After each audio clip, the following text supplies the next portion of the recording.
오늘부터 이 집 안주인은 내가다. 너는 나가라.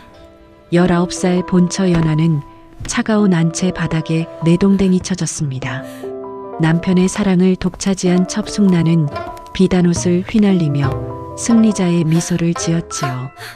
연하가 믿었던 남편은 고개를 돌린 채 쫓겨나는 아내를 외면하였습니다. 한순간에 안주인에서 거렁뱅이 신세가 되어 장터로 내몰린 연하의 가슴은 갈기갈기 찢겼습니다. 허나 연하의 소매 안에는 가문의 마지막 자존심인 옷가락지가 숨겨져 있었지요. 그날 이후 10년이라는 세월 동안 연하는 장터의 굳은 일을 도맡으며 칼날을 갈았습니다. 누구도 예상하지 못한 곳에서 들려오는 발소리, 그리고 운명을 바꿀 한 사내와의 만남.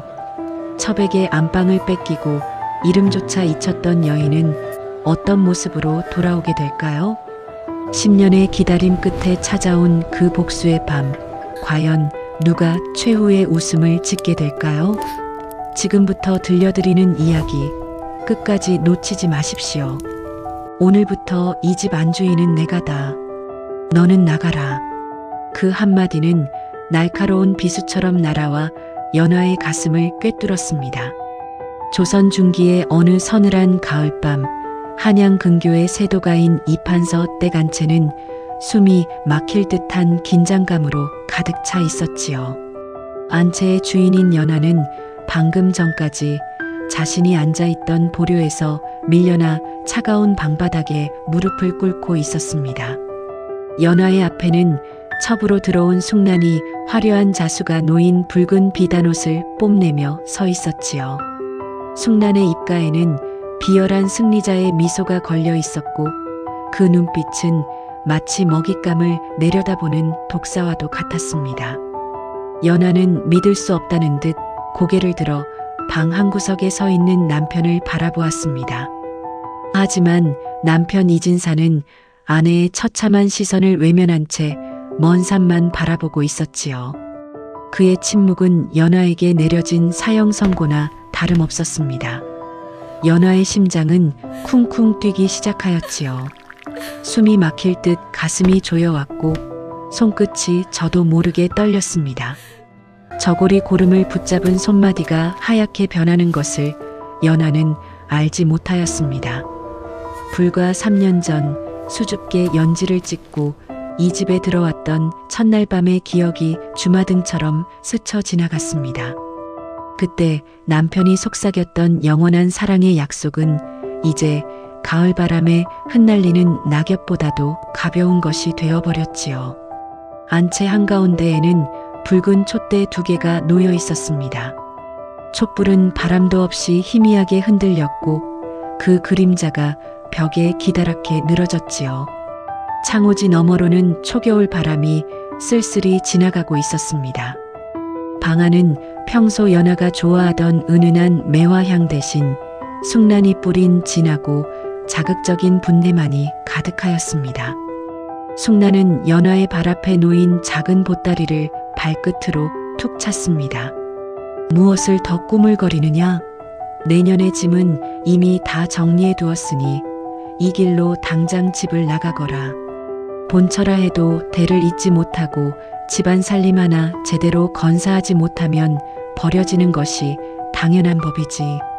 숙난의 조롱 섞인 목소리에 연하는 입술을 꽉 깨물었습니다. 연하가 아이를 갖지 못한 것은 순전히 남편이 숙난의 처소에만 머물렀기 때문이었고 살림이 기운 것은 숙난의 사치와 낭비 때문이었습니다. 하지만 이미 눈이 먼 남편과 권력을 쥔 첩 앞에서 연하의 진실은 아무런 힘이 없었지요. 연하는 천천히 몸을 일으켰습니다. 무릎이 저려와 잠시 비틀거렸지만 결코 숙난 앞에서 쓰러진 모습을 보이고 싶지 않았습니다. 연하는 품 안으로 손을 집어넣어 저고리 안감 깊숙이 숨겨진 물건을 만졌습니다. 그것은 어머니가 돌아가시기 전 건네주었던 옷가락지였습니다. 차가운 옥의 감촉이 손끝을 타고 전해지자 연하의 정신이 조금은 맑아지는 듯 하였지요. 하지만 그들은 몰랐습니다. 연하가 이대로 무너질 여인이 아니라는 사실을 말입니다. 연하는 남편을 향해 마지막으로 나직하게 물었습니다. 서방님, 진정 이것이 서방님의 뜻입니까? 이 3년의 세월이 이토록 허망한 것이었습니까? 이진사는 그제야 연하를 슬쩍 쳐다보았으나 그 눈에는 연민보다는 귀찮음이 더 컸습니다.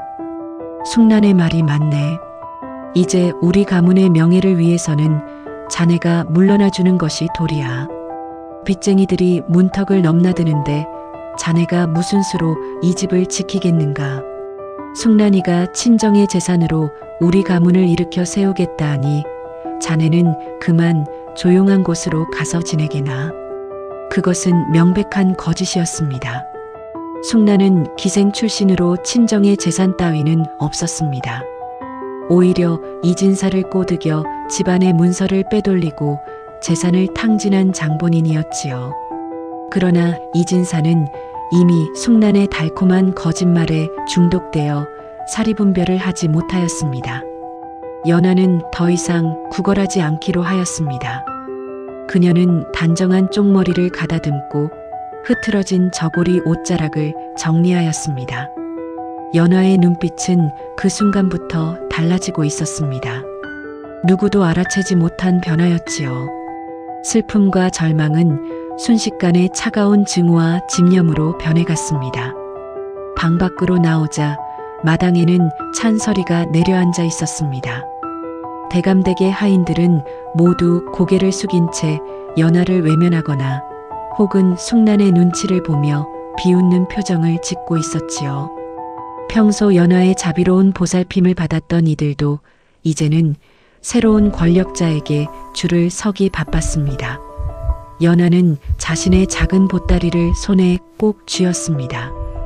그 안에는 낡은 옷가지 몇 벌과 옷가락지, 그리고 어머니가 남긴 작은 유서 한 장뿐이었습니다. 연하는 대문을 나서기 전 거대한 기와집을 한참 동안 올려다보았습니다.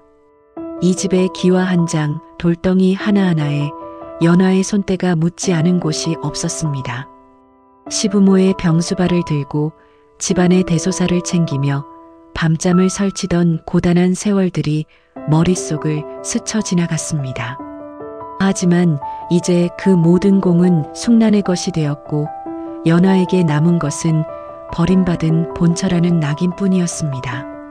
가을밤 특유의 서늘한 공기가 방 안으로 스며들어 왔지요. 연하는 저고리 옷자락 안쪽이 축축해지는 것을 느꼈습니다. 눈물이 흘러내린 것인지 아니면 새벽 이슬이 맺힌 것인지 알 수 없었으나 가슴 한구석이 시리다 못해 타들어가는 듯한 통증이 느껴졌습니다. 연하가 대문을 나서는 순간 숙란의 웃음소리가 안채 너머로 들려왔습니다.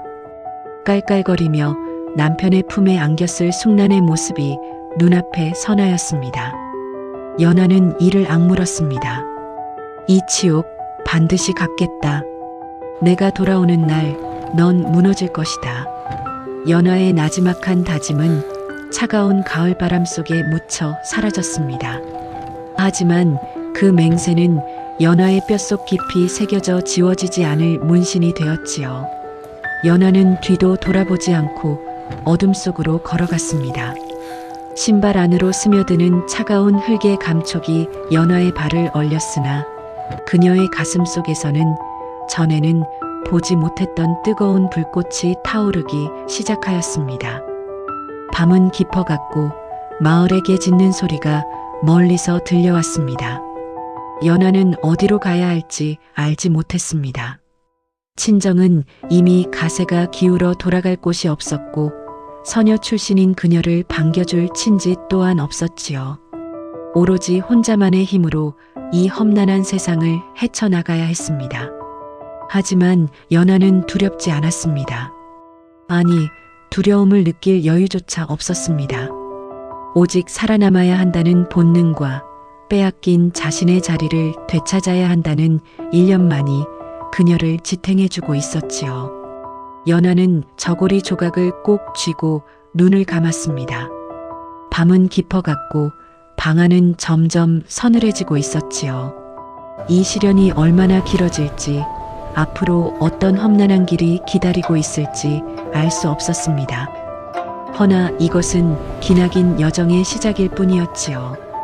연화의 발걸음은 장터가 있는 방향으로 향하였습니다. 가장 낮은 곳에서부터 다시 시작하여 저 화려한 안채를 다시 차지하겠다는 연화의 복수곡은 그렇게 시작되었습니다. 멀리서 들려오는 새벽 닭의 울음소리가 연화의 새로운 인생을 알리는 서곡처럼 느껴졌습니다. 차가운 밤 공기 속에서 연화는 과거를 떠올렸습니다. 어둠 속을 헤치며 걷는 걸음마다 잊고 싶었던, 아니 잊을 수 없는 기억 조각들이 발밑에 밟히는 듯 하였지요. 연화의 고향은 한양 도성에서 그리 멀지 않은 곳에 위치한 한 작은 마을이었습니다. 명문가라 불리던 이씨 가문의 집안이었으나 연화의 신부는 그리 고귀하지 못하였지요. 그녀는 대감의 정실 부인이 아닌 첩의 몸에서 태어난 서녀였습니다. 어린 시절부터 연화는 서녀라는 꼬리표를 떼어내지 못한 채 숨죽여 살아야 했습니다. 정실 부인의 눈총과 이복 형제들의 괴롭힘은 연화에게 일상이었습니다. 그녀의 어머니는 늘 죄인처럼 고개를 숙이고 살았고 연화에게도 항상 인내와 순종을 가르쳤지요. 연화는 유난히 총명하고 인내심이 강한 아이였습니다. 하지만 서녀라는 신부는 그녀의 재능을 펼칠 기회조차 주지 않았습니다. 남들이 글을 배우고 자수를 놓을 때 연화는 험한 집안일을 거들며 어머니를 보살펴야 했지요. 그녀의 단정한 쪽머리와 창백한 피부는 오랜 세월 억눌려 지내온 삶의 흔적과도 같았습니다. 허나 연화의 내면에는 그 누구보다도 강한 단단함이 자리 잡고 있었습니다. 겉으로는 유순해 보였지만 속으로는 언젠가 이 굴레를 벗어나고야 말겠다는 은근한 집념을 품고 있었지요. 그것은 어머니가 돌아가시며 남긴 유언과 옷가락지 덕분이었습니다. 연화야, 넌 결코 천한 핏줄이 아니다. 이 가락지가 언젠가 내 진정한 가치를 증명해 줄 게다. 어머니의 마지막 목소리는 연화에게 삶의 이정표가 되었습니다. 19이 되던 해 연화는 이진사 댁으로 정략 결혼을 하게 되었습니다. 명문가 서녀라는 신부는 양반가 본처 자리를 차지하기에 부족함이 없었지만 그것은 어디까지나 형식적인 것에 불과했지요. 이진사는 연화를 아내로 맞이했지만 그녀에게 진정한 사랑을 주지는 않았습니다. 그는 가문의 체면을 위해 결혼을 택했을 뿐 마음속에는 이미 다른 여인을 품고 있었습니다. 그 여인이 바로 숙란이었습니다. 숙란은 연화가 시집 온 지 얼마 지나지 않아 첩으로 들어왔습니다. 기생 출신인 숙란은 화려한 옷차림과 날카로운 눈매로 이진사의 마음을 단숨에 사로잡았습니다. 그녀는 위선이라는 필살기를 무기로 연화를 점점 벼랑 끝으로 몰아갔지요. 처음에는 작은 오해와 시기에서 시작되었습니다. 숙란은 이진사 앞에서 연화를 모함하고 자신을 피해자로 포장하는 데 탁월한 재능을 보였습니다. 연화가 지극정성으로 시부모를 봉양해도 숙란은 연화가 가식적이라며 비난했습니다. 연화가 집안 살림을 알뜰하게 꾸려나가도 숙란은 연화가 사치를 부린다고 거짓 소문을 퍼뜨렸지요. 이진사는 숙란의 거짓말에 점점 속아 넘어갔고 연화에 대한 신뢰를 잃어갔습니다. 연화는 억울함에 눈물을 흘리며 항변했지만 돌아오는 것은 이진사의 차가운 외면과 훈계뿐이었습니다. 문제는 그때부터였습니다. 숙란의 욕심은 끝이 없었습니다. 그녀는 단순한 총애를 넘어 이진사 댁의 안주인 자리를 차지하고 싶어 했지요. 이를 위해 숙란은 치밀한 계획을 세웠습니다. 그녀는 이진사를 부추겨 무리한 투자를 하게 만들고 집안의 재산을 탕진하게 했습니다. 그리고 그 책임을 모두 연화에게 떠넘겼지요. 연화가 관리를 잘못해서 집안이 기울었다며 이진사를 가스라이팅했습니다. 빚쟁이들이 문턱을 넘나들게 되자 이진사는 연화에 대한 원망을 쏟아냈습니다. 자네 때문에 우리 가문이 망하게 생겼어. 대체 살림을 어떻게 한 것인가? 이진사의 호통은 연화의 가슴에 비수처럼 꽂혔습니다. 사실 집안이 기운 것은 숙란의 사치와 낭비, 그리고 이진사의 어리석음 때문이었습니다. 하지만 이진사는 자신의 잘못을 인정하기보다는 연화를 탓하는 편을 택했습니다. 그것이 자신의 자존심을 지키는 길이라 생각했기 때문이지요. 숙란은 이 기회를 놓치지 않았습니다. 서방님, 연화 형님은 대를 잇지도 못하고 살림도 제대로 건사하지 못하니 차라리 저에게 안채를 맡기시는 것이 어떠하옵니까? 제가 친정의 재산을 들여 우리 가문을 일으켜 세우겠사옵니다. 숙란의 달콤한 거짓말에 이진사는 고개를 끄덕였습니다. 그는 숙란이 기생 출신이라 친정의 재산 따위는 없다는 사실을 애써 외면했지요. 그날 밤 연화는 안채에서 쫓겨났습니다. 숙란은 연화의 짐을 빼앗고 그녀를 마당으로 밀쳐냈지요. 본처라 해도 쓸모없으면 버려지는 법이지. 어서 나가거라. 숙란의 악독한 웃음소리는 연화의 귓가에 쟁쟁하게 울렸습니다. 이진사는 끝내 연화를 외면한 채 숙란의 품에 안겼습니다. 연화는 차가운 밤 공기 속에서 자신의 무력함을 뼛속 깊이 느꼈습니다. 하지만 그녀는 무너지지 않았습니다. 저고리 안감 깊숙이 숨겨진 옷가락질을 만지며 그녀는 다시 한번 다짐했습니다. 이 치욕 반드시 갚겠다. 빼앗긴 내 삶 반드시 되찾겠다. 연화의 기억은 여기까지였습니다. 과거의 아픔은 그녀를 더욱 강하게 만들었습니다. 그녀는 더 이상 슬픔에 잠겨 있을 여유가 없었습니다. 살아남아야 했고 복수해야 했지요. 연화는 눈물을 훔치고 걸음을 재촉했습니다. 어둠을 뚫고 빛나는 장터의 불빛이 그녀의 새로운 시작을 알리고 있었습니다. 쫓겨난 본처 연화의 복수극은 이제부터가 진짜 시작이었습니다. 밤은 깊어갔고 그녀의 발걸음은 점점 단단해지고 있었지요. 누구도 알아채지 못한 변화였지만 그것은 거대한 폭풍의 시작이었습니다. 며칠 뒤 연화는 장터 한복판에서 쓰러졌습니다. 쫓겨난 그날 밤 이후 그녀는 며칠을 제대로 먹지도 자지도 못한 채 정처 없이 떠돌았습니다. 육체적인 피로와 정신적인 충격은 19의 가녀린 여인이 감당하기에는 너무도 버거운 것이었지요. 장터의 소란스러운 소음과 자극적인 냄새는 그녀의 어지러움을 더욱 심하게 만들었습니다. 사람들의 시선이 따갑게 느껴졌고 다리는 천근만근 무거웠습니다. 결국 연화는 눈앞이 캄캄해지며 바닥으로 쓰러지고 말았습니다. 깔깔거리는 아이들의 웃음소리와 상인들의 외침이 멀어지며 그녀는 의식을 잃었지요. 얼마나 시간이 흘렀을까요? 연화는 따뜻한 온기에 눈을 떴습니다. 희미한 등잔불 아래 낯선 사내가 그녀를 내려다보고 있었습니다. 그의 눈빛은 걱정과 안도감이 뒤섞여 있었지요. 연화는 깜짝 놀라 몸을 일으키려 했지만 기운이 없어 다시 쓰러졌습니다. 정신이 드는군요. 며칠을 굶으신 모양입니다. 사내의 목소리는 부드럽고 따뜻했습니다. 그는 연화에게 미음을 한 그릇 내밀었습니다. 천천히 드십시오. 급하게 드시면 체합니다. 연화는 미음을 받아들며 사내를 찬찬히 살펴보았습니다. 사내의 이름은 이도연이었습니다. 그는 장터에서 작은 포목전을 운영하는 상인이었지요. 도연은 창백한 피부에 단정한 쪽머리를 한 연화의 모습에서 평범한 피난민이 아님을 직감했습니다. 하지만 그는 연화에게 과거를 묻지 않았습니다.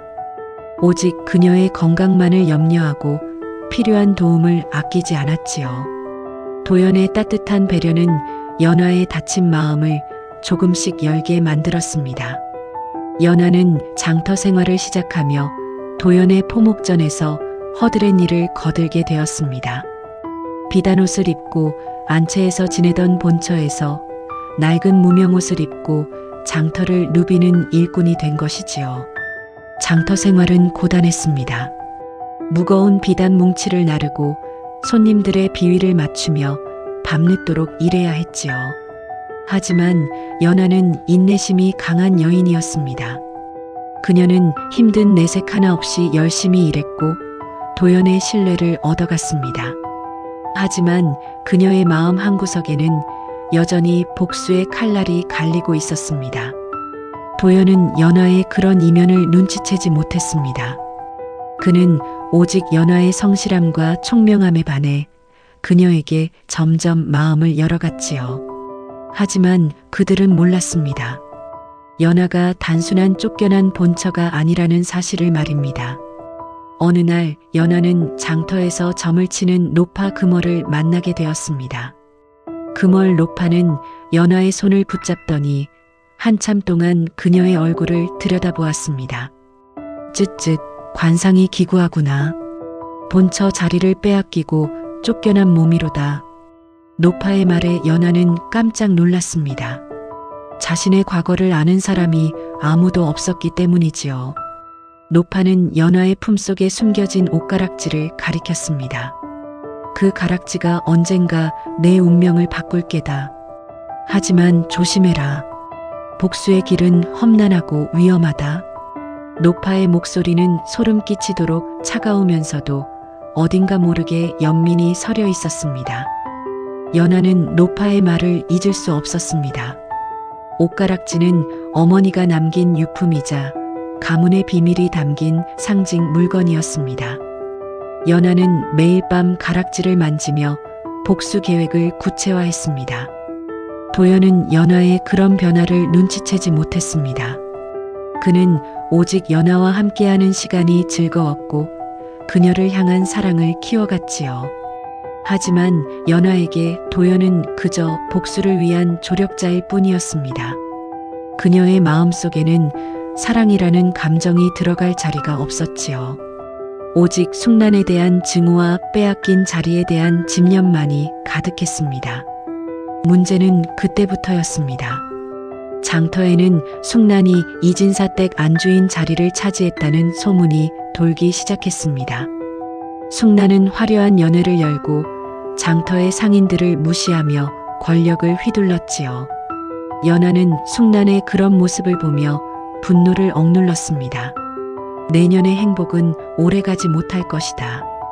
연화의 나직한 저주는 가슴속 깊은 곳에서 피어올랐습니다. 그녀는 도연의 도움을 받아 숙란에 대한 정보를 수집했습니다. 숙란의 빚 문제, 하인들과의 갈등, 이진사의 어리석음. 연화는 숙란의 약점을 하나하나 분석하며 치밀한 복수 계획을 완성해 갔지요. 하지만 연화는 자신의 계획을 도연에게 비밀로 했습니다. 도연이 알게 되면 위험에 처할 수 있다고 생각했기 때문이지요. 하지만 그것은 실수였습니다. 도연은 이미 연화의 행동에 의심을 품고 있었고 그녀의 비밀을 알아내기 위해 몰래 조사하고 있었습니다. 그러나 이것은 시작에 불과했습니다. 연화의 복수극은 장터의 인연을 통해 더욱 복잡하고 위험한 국면으로 접어들고 있었습니다. 밤은 깊어갔고 연화는 옷가락지를 꽉 쥐고 눈을 감았습니다.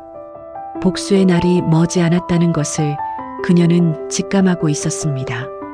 누구도 알아채지 못한 변화였지만 그것은 거대한 폭풍의 시작이었습니다. 제4장 운명의 실마리. 노파 금월은 연화의 손을 붙잡고 한참 동안 그녀의 송금을 들여다보았습니다. 점쟁이의 날카로운 눈빛은 연화의 고단한 삶과 품고 있는 집념을 꿰뚫어 보는 듯 하였지요. 장터의 소란스러움은 노파의 노랫가락 같은 목소리에 묻혀 사라졌습니다. 쯧쯧, 가엾은 지고, 본처 자리 빼앗기고 험한 세상 떠도는 팔자로다. 노파의 한탄에 연하는 입술을 꽉 깨물었습니다. 자신의 신분이 탄로 날까 두려웠기 때문이지요. 허나 노파는 연하의 정체가 아닌 그녀의 운명을 이야기하고 있었습니다. 노파는 연하의 품속에 숨겨진 옷가락질을 가리켰습니다. 그것 좀 보여다오.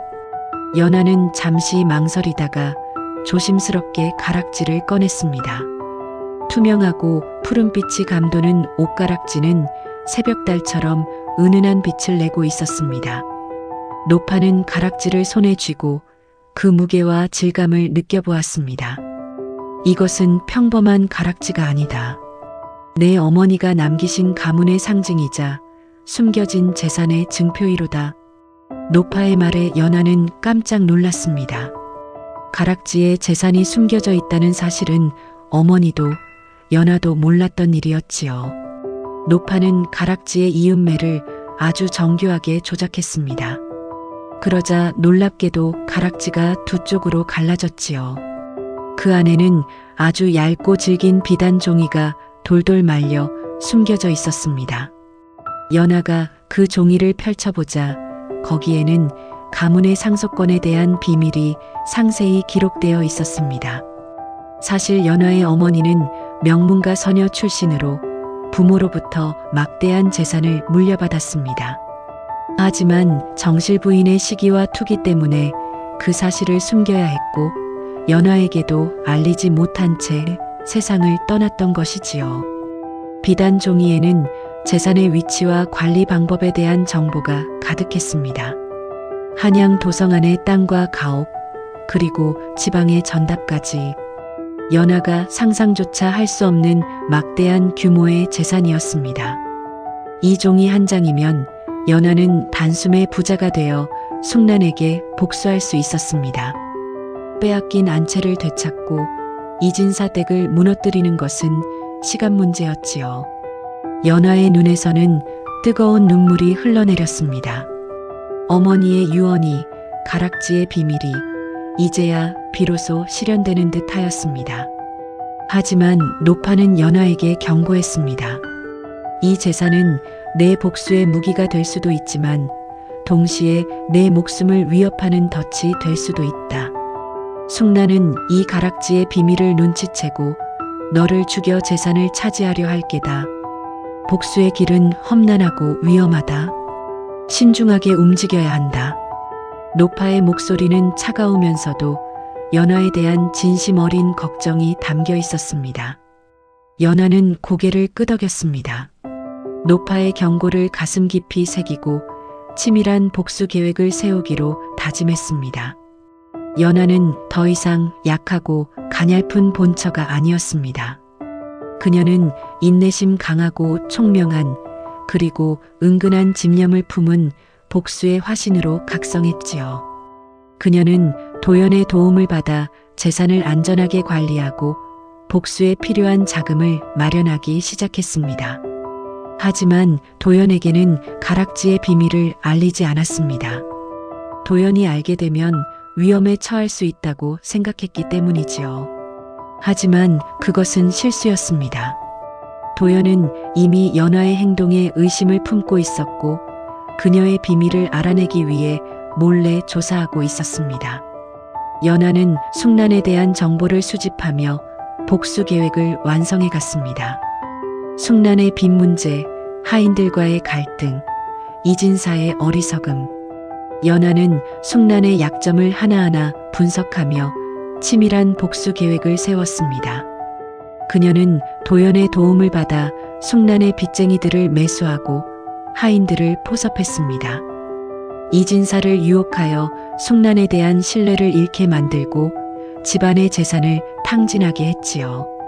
연하의 복수극은 장터의 인연을 통해 더욱 복잡하고 위험한 국면으로 접어들고 있었습니다. 밤은 깊어갔고 연하는 옷가락지를 꽉 쥐고 눈을 감았습니다. 복수의 날이 머지 않았다는 것을 그녀는 직감하고 있었습니다. 그녀는 자신의 오른 손등에 있는 콩알만 한 붉은 점을 바라보았습니다. 그것은 몰락한 양반가의 혈통을 증명하는 표식이자 연화의 아버지가 누구인지를 알려주는 결정적인 단서였습니다. 연화는 이 점을 보며 스스로에게 다짐했습니다. 내 이름을 당당히 되찾겠노라고, 빼앗긴 내 삶을 반드시 되찾겠노라고 말입니다.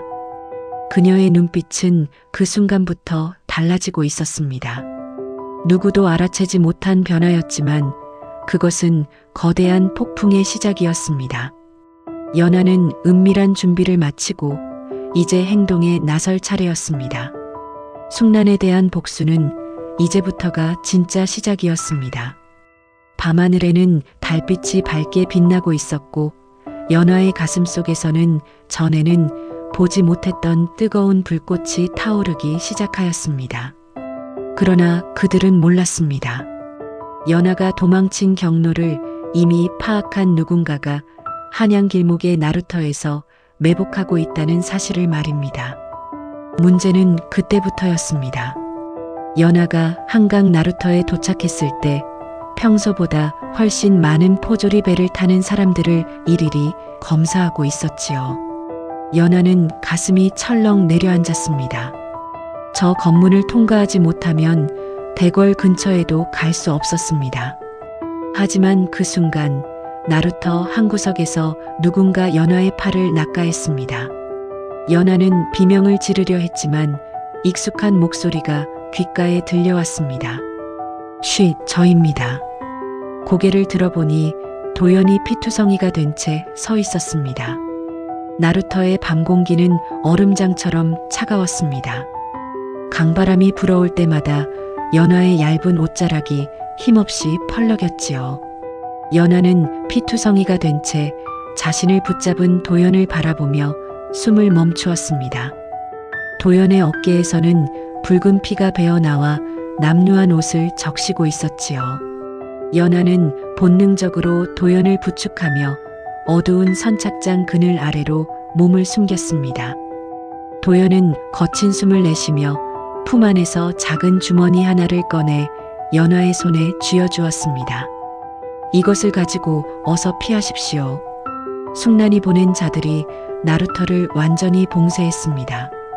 도연의 목소리는 갈라져 있었지만 그 안에는 연화를 향한 깊은 걱정이 서려 있었지요. 연화는 도연의 상처를 살피며 가슴이 미어지는 듯한 통증을 느꼈습니다. 하지만 그 순간 연화의 눈빛은 전에 없이 차갑고 단단하게 빛나기 시작했지요. 그녀는 더 이상 누군가에게 보호받기만 하는 연약한 본처가 아니었습니다. 연화는 도연의 귀에 대고 나직하지만 단호한 목소리로 말했습니다. 도연공, 이제 제가 움직일 차례입니다. 그들은 제가 죽은 줄로만 알고 있겠지요. 하지만 그것이 그들의 가장 큰 실수가 될 것입니다. 연화는 옷가락지 속의 문서를 다시 한번 확인하며 입술을 굳게 다물었습니다. 이것은 단순한 복수의 서막에 불과했지요. 바로 이것이 연화가 준비해온 첫 번째 반전의 시작이었습니다. 연화는 도연을 안전한 안가로 옮긴 뒤 본격적으로 자신의 계획을 실행에 옮기기 시작했습니다. 그녀는 금월 로파를 통해 알게 된 가문의 재산을 조금씩 처분하여 거대한 자금을 마련하였습니다. 하지만 연화는 결코 서두르지 않았습니다. 10년이라는 긴 세월을 내다보며 아주 천천히 그리고 은밀하게 숙란의 목을 조일 덫을 놓기 시작했지요. 장터의 상인들 사이에서 연화는 이름 없는 거상으로 불리기 시작했습니다. 그녀는 얼굴을 가린 채 배후에서 정보를 수집하고 숙란이 사치스럽게 버려놓은 사업체들을 하나씩 사들이기 시작했습니다. 숙란은 자신이 누구의 돈을 빌리고 있는지, 누구의 손바닥 위에서 놀아나고 있는지 전혀 알지 못했지요. 연화의 심장은 복수를 향한 열망으로 뜨겁게 달아올랐으나 겉모습은 고요한 호수처럼 평온했습니다. 그녀는 매일 밤 옷가락지를 만지며 숙란과 남편 이진사의 얼굴을 떠올렸습니다. 그들이 누리는 화려한 생활이 사실은 모래 위에 쌓은 성과 같다는 것을 연하는 잘 알고 있었지요. 연하는 도연의 도움을 받아 한양의 정보통들을 포섭하였습니다. 숙난이 과거에 저지른 악행들, 이진사를 속여 가문의 문서를 빼돌린 정황들을 하나하나 기록하여 증거로 모았습니다. 연하는 이제 단순한 피해자가 아니라 적의 심장을 조준하는 사냥꾼의 모습으로 변모해 있었습니다. 장터의 소란스러운 소음 속에서도 연하는 오직 복수의 일념만을 생각했습니다. 비단 뭉치 사이를 지나며 향료의 냄새를 맡으며 그녀는 숙난이 좋아하던 그 모든 사치품이 결국 그녀를 파멸시키는 독이 될 것임을 확신했습니다. 연하는 자신을 배신한 하인들을 하나둘씩 돈으로 매수하기 시작했습니다. 그들은 이제 안채의 소식을 연하에게 실시간으로 전달하는 눈과 귀가 되었지요. 하지만 연하는 도연에게조차 자신의 모든 계획을 다 밝히지는 않았습니다. 혹시라도 도연이 위험에 처할까 두려웠기 때문이기도 했지만 복수의 완성은 오직 자신의 손으로 이루고 싶었기 때문입니다. 연하는 밤마다 낡은 초가집 방 안에서 촛불 하나에 의지해 장부를 정리했습니다. 촛불은 바람도 없이 희미하게 흔들렸고 그 그림자가 벽에 기다랗게 늘어졌지요. 창호지 너머로는 겨울바람이 쓸쓸히 지나가고 있었습니다. 방 안은 서늘한 냉기가 감돌았으나 연하는 추위를 느끼지 못했습니다. 그녀의 손등에 있는 붉은 점은 달빛 아래서 더욱 선명하게 빛나고 있었습니다. 그것은 연하가 결코 잊어서는 안 될 가문의 복수와 신분의 증표였습니다. 연하는 저고리 옷자락 안쪽이 축축해지는 것을 느꼈습니다. 눈물이 아니라 복수를 위해 쏟아부은 피땀이 어린 듯한 기분이었지요. 연하는 숙난이 운영하던 포목전과 약재상을 차례로 무너뜨리기 시작했습니다. 숙난은 갑자기 들이닥친 빚쟁이들과 거래처의 압박에 정신을 차리지 못했습니다. 숙난은 누군가 배후에서 자신을 노리고 있다는 사실을 직감했으나 그 주인공이 10년 전에 쫓겨난 연하일 것이라고는 꿈에도 생각하지 못했지요. 숙난은 그저 자신의 운이 다한 것이라 여기며 더욱 독하게 하인들을 닥달했습니다. 하지만 그것은 숙난의 주변 사람들을 더욱 멀어지게 만들 뿐이었습니다. 연하는 그 광경을 멀리서 지켜보며 차가운 미소를 지었습니다. 연하는 이제 장터의 모든 큰손들과 연결되어 있었습니다. 그녀의 말 한마디에 쌀값이 출렁이고 비단의 흐름이 바뀌었습니다. 하지만 연하는 여전히 낡은 무명옷을 입고 장터의 구석진 곳에서 허드렛 일을 하는 여인으로 남았습니다. 그것이 가장 안전한 위장이었기 때문입니다. 도연은 그런 연하의 모습에서 기묘한 위화감을 느끼면서도 그녀를 향한 변함없는 연심을 품고 있었습니다.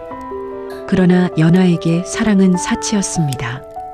오직 복수만이 그녀를 숨쉬게 하는 유일한 이유였지요. 문제는 그때부터였습니다. 연하의 활동이 활발해질수록 숙난 또한 예민하게 반응하기 시작했습니다. 숙난은 한양 최고의 해결사들을 고용하여 자신을 위협하는 배우를 캐내라 명령했습니다. 연하는 자신을 향해 좁혀오는 추격의 그림자를 느꼈으나 결코 물러서지 않았습니다. 오히려 그 위협을 역이용하여 숙난을 더욱 깊은 수렁으로 몰아넣을 함정을 팠지요.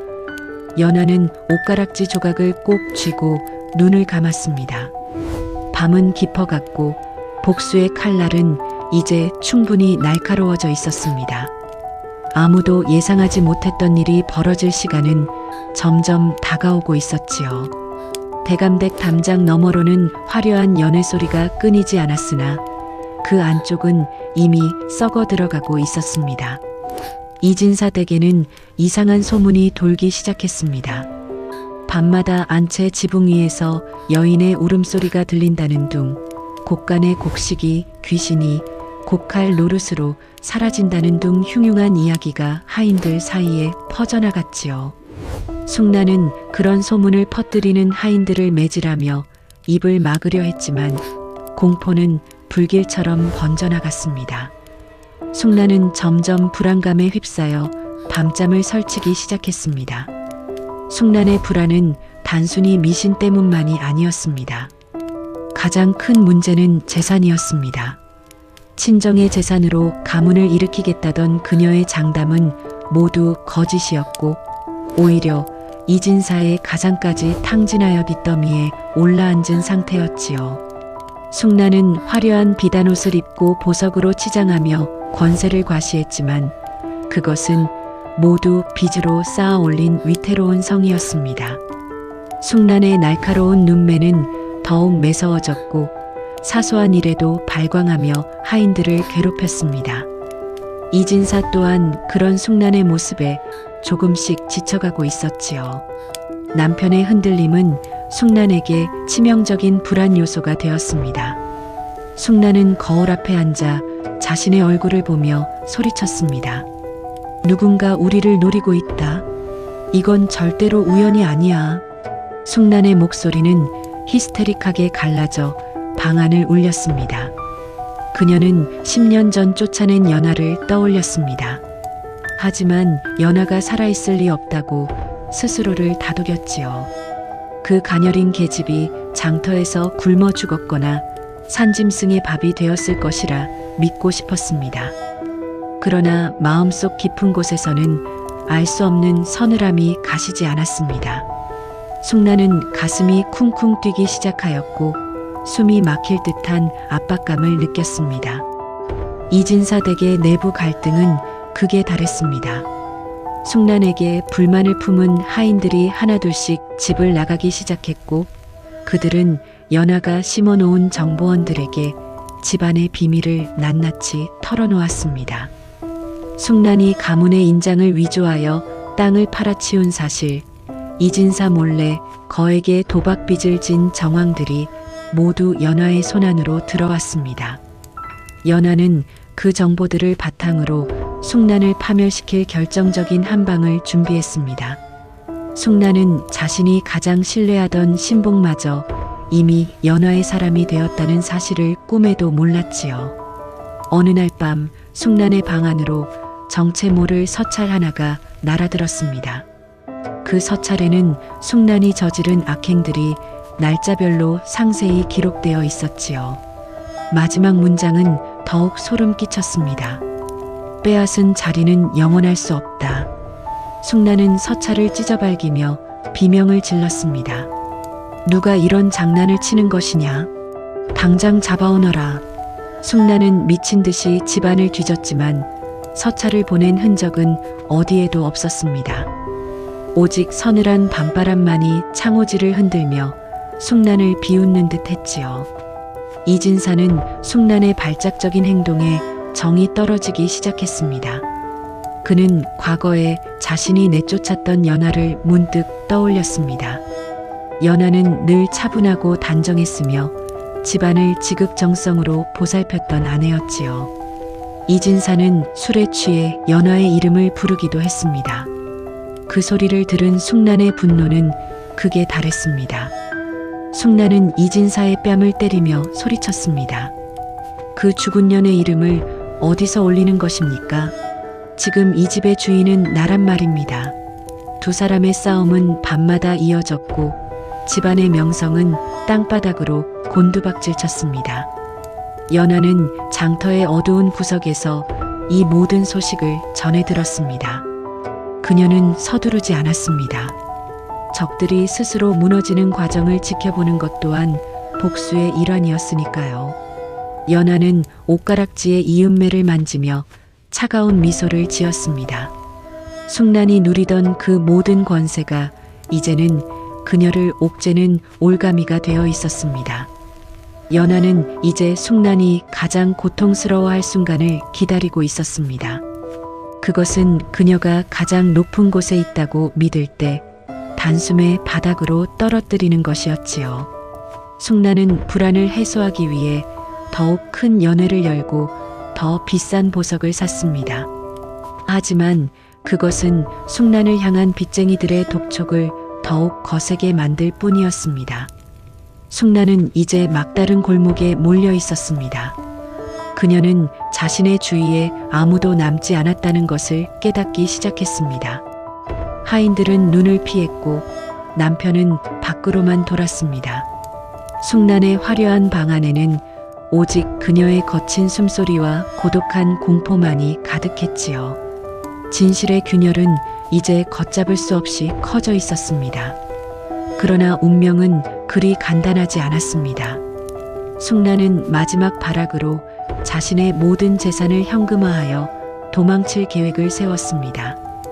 그녀는 연하가 살아있을지도 모른다는 의심을 품고 연하의 흔적을 찾기 위해 사람을 풀었습니다. 숙란은 연하가 장터에 숨어 있을 것이라 확신하고 장터의 모든 여인을 조사하라 명령했지요. 연하는 숙란의 추격이 자신에게 가까워지고 있음을 느꼈습니다. 하지만 연하는 도망치지 않았습니다. 오히려 숙란의 추격자들을 자신의 복수국 안으로 끌어들일 준비를 마쳤습니다. 아무도 예상하지 못했던 일이 벌어지고 있었습니다. 숙란은 점점 궁지에 몰렸습니다. 그녀가 가문의 문서까지 위조하여 빌린 돈의 이자가 산더미처럼 불어났고 한양의 큰손들은 이제 대감댁을 압류하겠다며 들이닥쳤습니다. 숙란은 위세를 떨치며 그들을 쫓아내려 했지만 법보다 무서운 것이 돈의 힘이었습니다.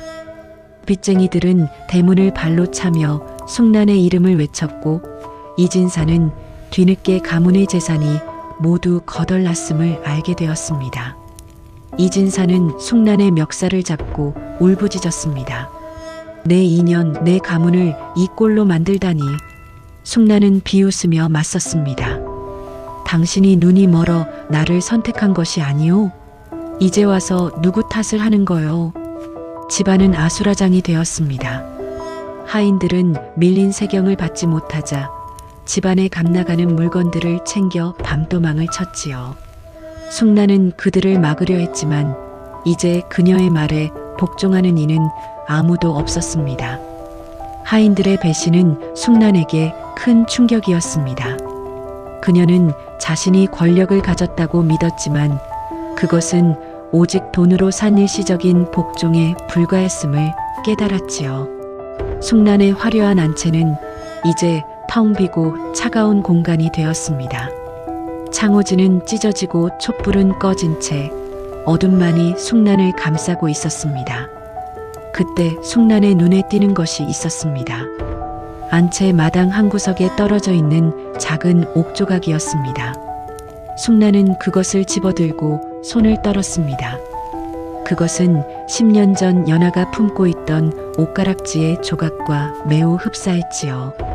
숙란은 설마 하는 마음에 가슴이 내려앉았습니다.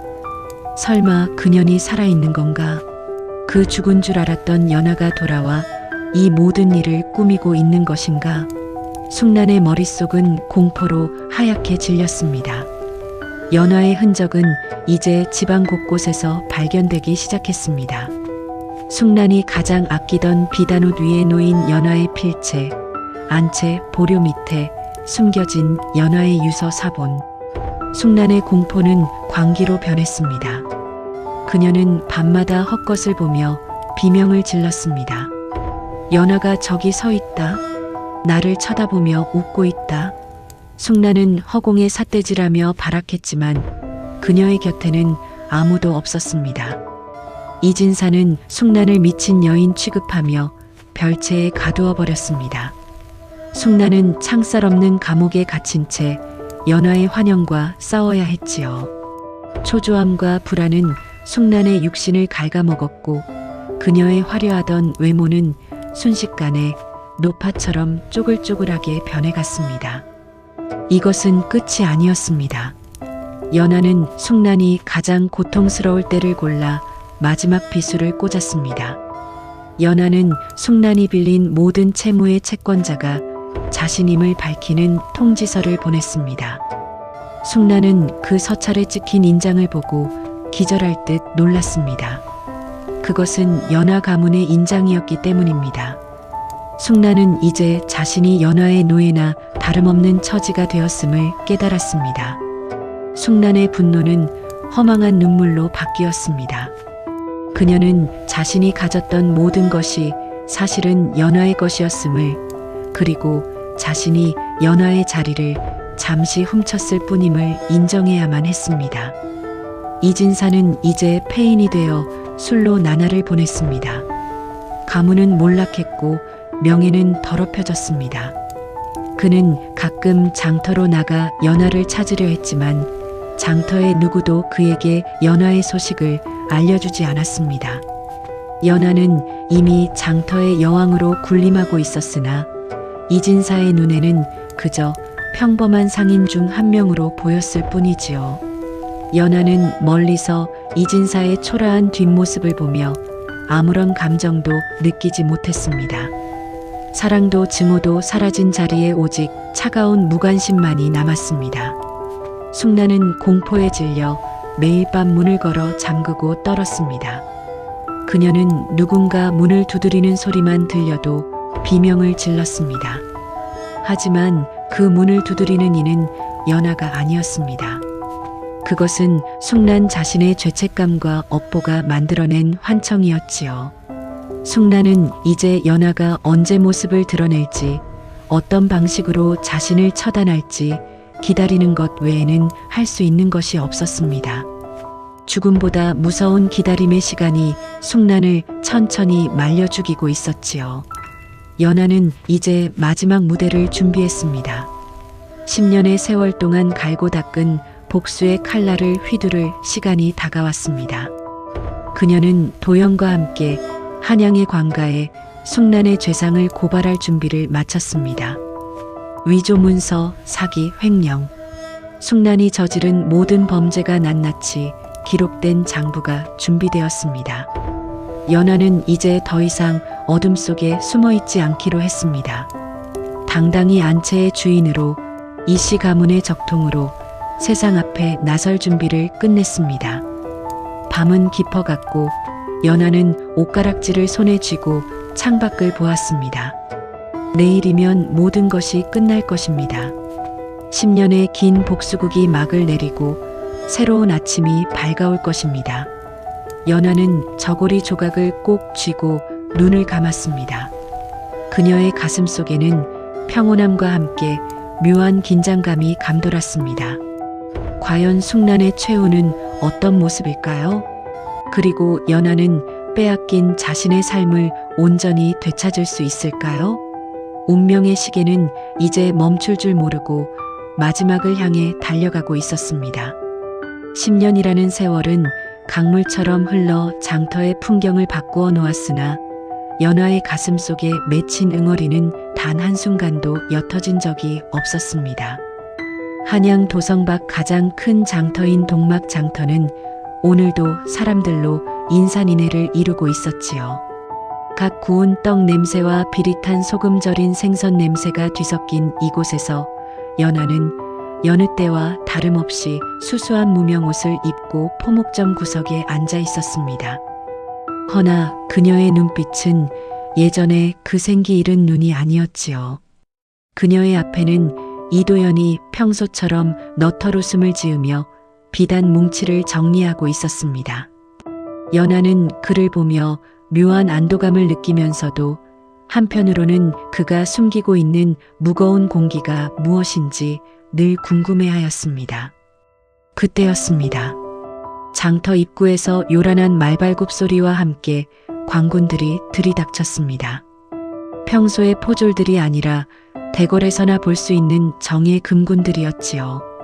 장터 사람들은 혼비백산하여 길을 비켰고 그 소란의 중심에는 머리가 산발이 된 채 끌려오는 여인이 있었습니다.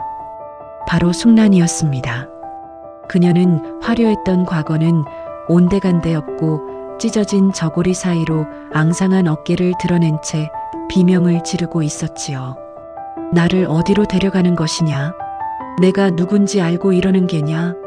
숙란의 악다구니는 장터의 소음에 묻혀 비참하게 울려 퍼졌습니다. 숙란이 장터 한복판으로 내동댕이 쳐졌을 때 포목점에 앉아있던 도연이 천천히 자리에서 일어났습니다. 그는 평소에 소탈한 상인의 모습을 벗어던지고 품 안에서 번쩍이는 마패를 꺼내 들었지요. 암행어사 출두요. 도연의 목소리는 벼락처럼 장터를 뒤흔들었습니다. 사람들은 일제히 바닥에 엎드렸고 연하 또한 놀란 눈으로 그를 바라보았습니다.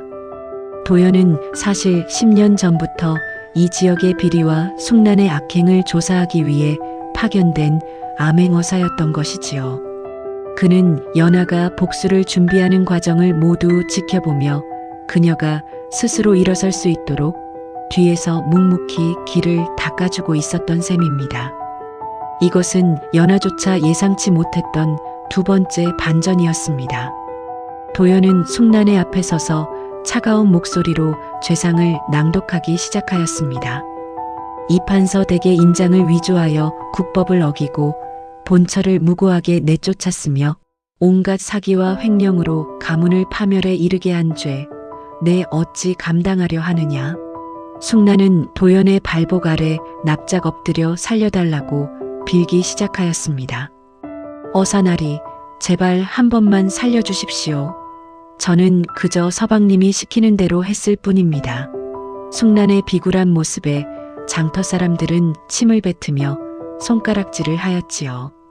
그 순간 포목점 그늘 속에 숨어있던 연하가 천천히 햇빛 아래로 걸어 나왔습니다.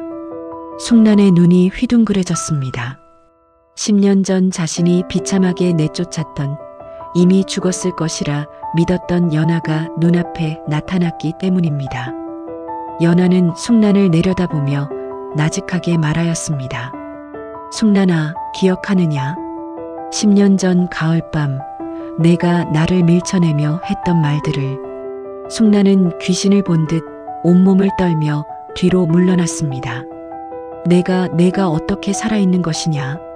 연하의 눈에는 증오보다 더 깊은 허탈함이 서려 있었습니다. 그녀는 숙란의 목에 걸린 화려한 놀이개를 가리키며 덧붙였지요.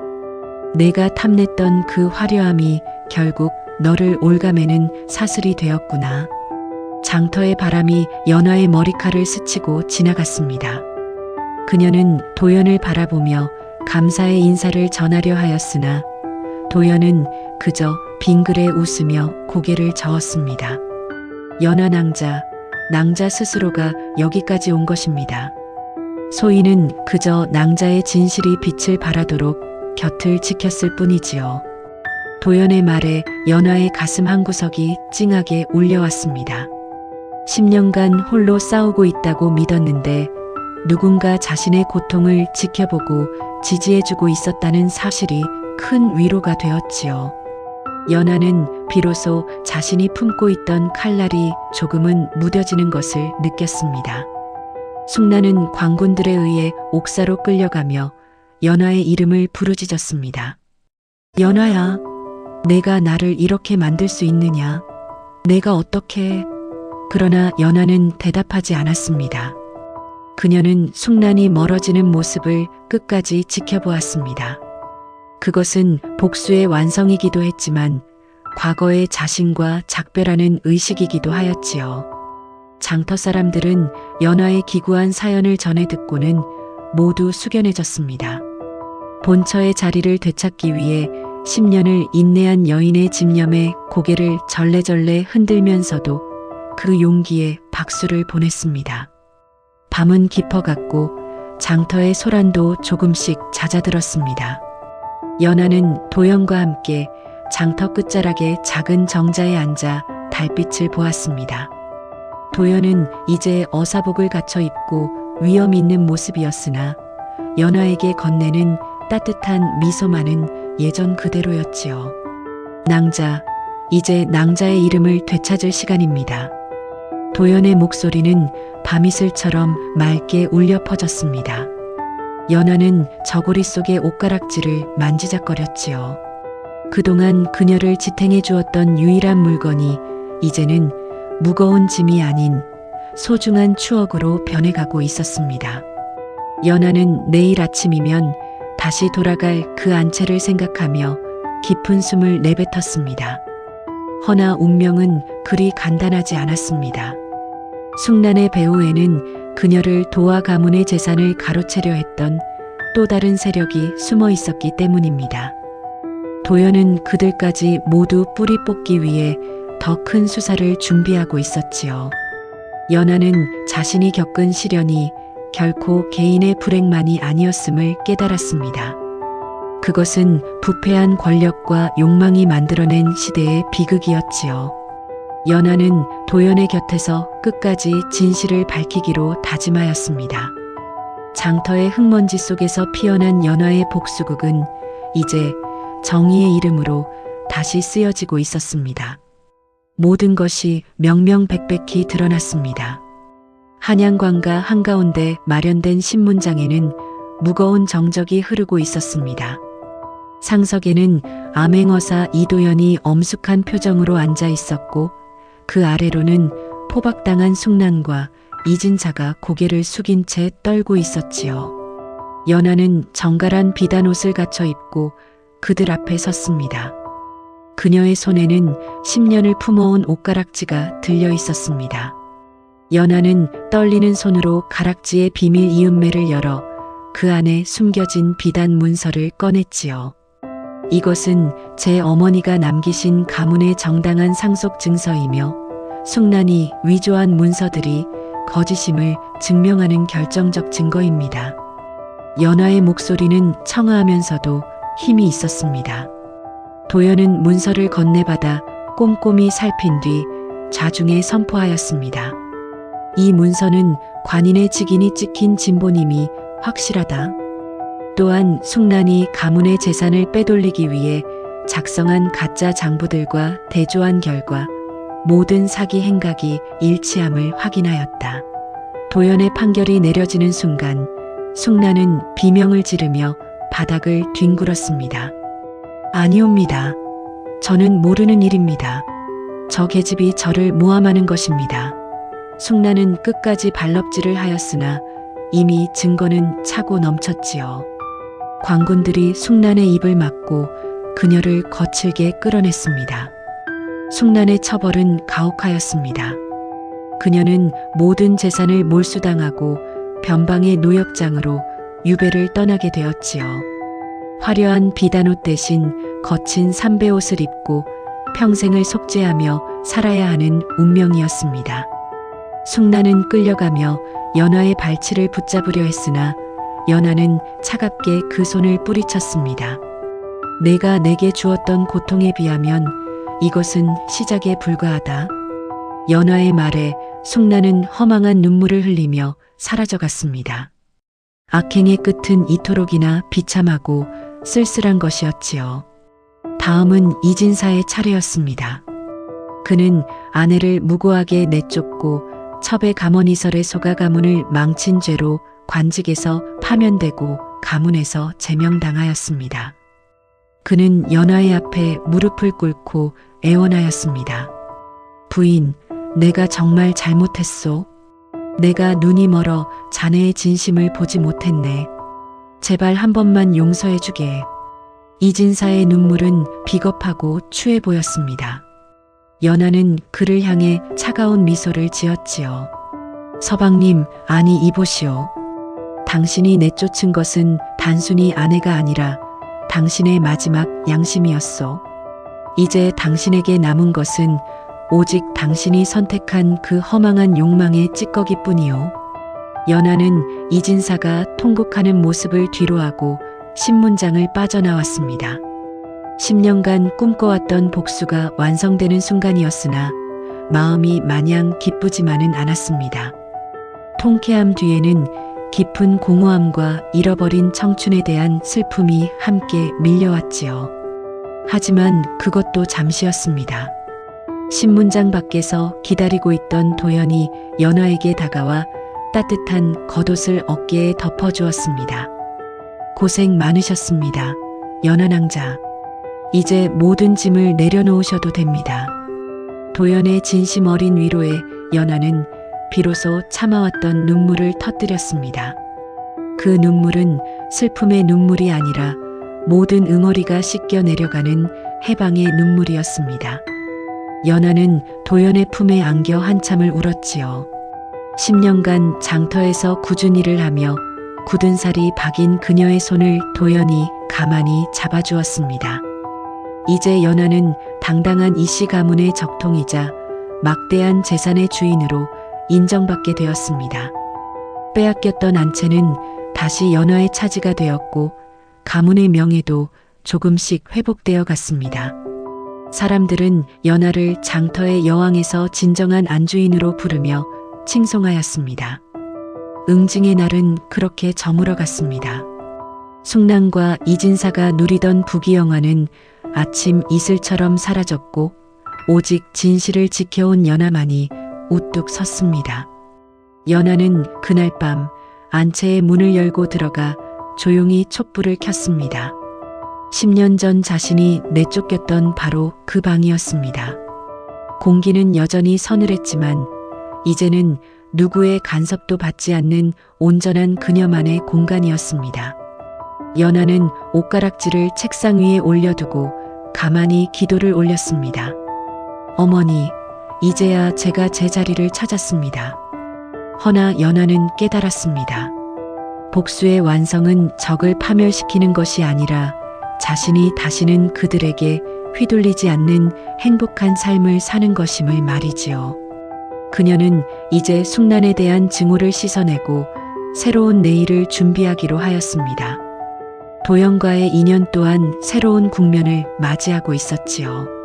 연하는 창밖으로 보이는 보름달을 보며 미소 지었습니다. 길고도 험난했던 복수의 밤은 이제 끝이 나고 눈부시게 밝은 새벽이 다가오고 있었습니다. 연하의 눈빛은 그 어느 때보다 맑고 단단하게 빛나고 있었습니다. 연하는 다시 그 집에 서 있었습니다. 10년 전 눈물과 치욕 속에 쫓겨났던 이판서 댁의 대문은 이제 그녀를 환영하듯 활짝 열려 있었지요. 하지만 안채로 들어선 연하의 마음은 예전과는 사뭇 달랐습니다. 화려한 병풍과 비단 보료가 깔린 방 안은 여전히 예전 모습 그대로였으나 연하에게는 더 이상 그곳이 세상의 전부처럼 느껴지지 않았습니다. 그녀는 과거의 상처가 배어 있는 공간들을 하나하나 둘러보았습니다. 숙란이 머물며 악취를 풍겼던 침소, 이진사가 비겁하게 고개를 돌렸던 대청마루, 그 모든 공간에 서린 어두운 기운을 연하는 자신의 당당한 발걸음으로 지워나갔습니다. 악역 숙란은 변방의 노역장에서 고된 하루를 보내며 자신의 죄를 뼈저리게 뉘우치고 있었습니다. 그녀를 도왔던 부패한 세력들 또한 도연의 날카로운 수사에 걸려 모두 처단되었지요. 이진사는 가문을 잃고 떠돌이가 되어 장터의 구석에서 구걸하는 신세로 전락하였습니다. 한때 세상을 호령할 듯 기세등등했던 자들의 비참한 말로는 사람들에게 큰 교훈이 되었지요. 업보라는 것은 결코 피해갈 수 없는 법임을 연하는 그들의 몰락을 통해 다시 한번 확인하였습니다. 악에 대한 처절한 심판은 연하의 가슴 속에 남아있던 마지막 찌꺼기마저 깨끗이 씻어내 주었습니다. 주인공 연하는 이제 자신의 재산을 단순히 쌓아두는데 그치지 않았습니다. 그녀는 장터에서 만났던 가난한 상인들과 집 없는 아이들을 위해 커다란 서당과 의원을 세웠습니다. 빼앗긴 자리를 되찾은 것에 안주하지 않고 자신이 겪었던 고통을 다른 이들이 겪지 않도록 돕는 길을 택한 것이지요. 사람들은 그녀를 인자한 연하 마님이라 부르며 존경에 마지 않았습니다. 연하의 곁에는 늘 이도연이 함께하였습니다. 그는 어사의 소임을 마친 뒤에도 연하의 곁에 남아 그녀의 사업을 돕고 든든한 동반자가 되어주었지요. 두 사람의 사랑은 장터의 흙먼지 속에서 시작되어 이제는 아름다운 꽃을 피우고 있었습니다. 상징 물건이었던 옷가락지는 이제 연하의 손등 위에서 은은한 빛을 발하며 그 의미를 완성하였습니다. 그것은 단순히 부의 증표가 아니라 시련 속에서도 잃지 않았던 인간의 존엄성과 지혜의 상징이 되었습니다. 연하는 가끔 가락지를 만지며 돌아가신 어머니를 추억하였습니다. 어머니, 제가 이제는 누구의 눈치도 보지 않고 제 이름으로 살아갑니다. 연하의 혼잣말은 바람에 실려 어머니의 묘역으로 향하는 듯 하였지요. 옷가락지의 푸른 빛은 연하의 맑은 영혼과 닮아 더없이 고귀해 보였습니다. 우리는 이 이야기를 통해 인생의 깊은 교훈을 얻을 수 있습니다.